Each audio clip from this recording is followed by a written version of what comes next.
এই স্বরাষ্ট্র উপদেষ্টার অনুমতি ছাড়া, নির্দেশ ছাড়া লৌলাকপুরের উপর হামলা হয় নাই।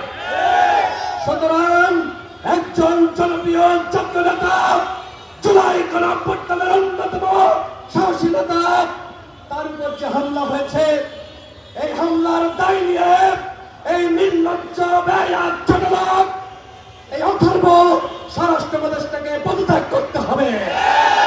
এইরকম স্বরাষ্ট্র উপদেষ্টা বিপ্লব পরবর্তী সময়ে একটি অন্তর্বর্তীকালীন সরকারের উপদেষ্টা হতে পারে না।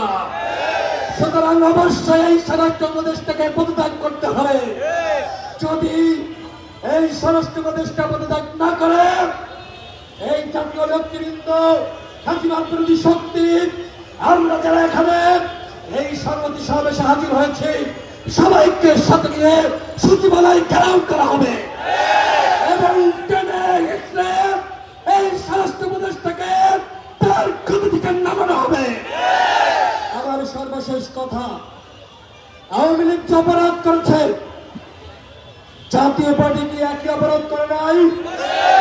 সাবেক প্রধানমন্ত্রী বেগম খালেদা জিয়া তার বাথরুমে সিসিটিভি ক্যামেরা লাগানোর কথা বলেছিল, সেই মশিউর রহমান রাঙ্গা, ওর পাতা লাল করতে হবে।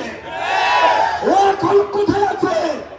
ওকে খুঁজে বের করে ওর পাতা লাল করে দিতে হবে।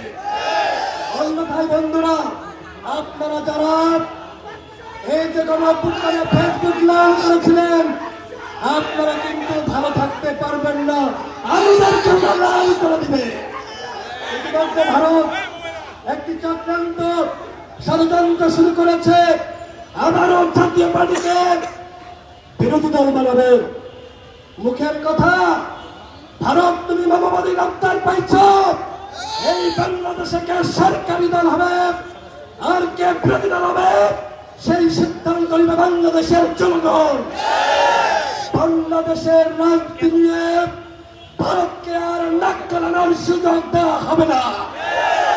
বাংলাদেশের রাজনীতি কোথায় যাবে, আমাদের দেশ কোথায় যাবে, সেই সিদ্ধান্ত নিব আমরা যারা এখানে আজকে সমবেত হয়েছি। এই ফ্যাসিবাদ বিরোধী শক্তি আওয়ামী লীগ যে পথে গেছে, চাপাকেও সেই পথে